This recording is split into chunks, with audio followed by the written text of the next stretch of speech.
Aia să vă liniștesc. Deja mi-am luat abonament la hârtie tot anul, plus așa la pensiune masa, cu masă pe zi, adică asta, toate le-am în avans.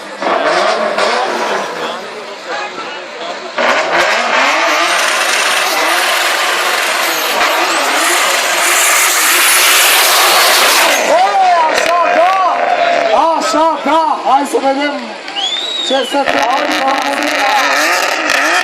To the start, please. După un burnout în acest mod, s-ar putea să vedem o surpriză din partea pisicuței de la Piatraneaț. Toată lumea în dreapta, vă rugăm frumos.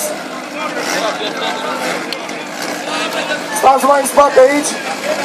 Nu treceți de poartă, vă rugăm.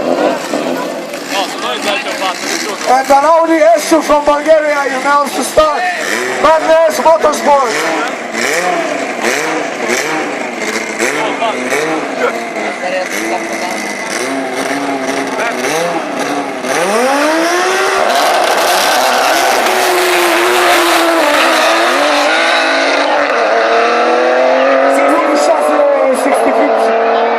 Pentru Bulgaria 10.3 and 11.1.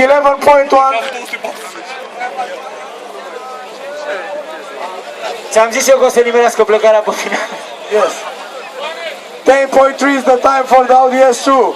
11.1 este timpul DGH-ul.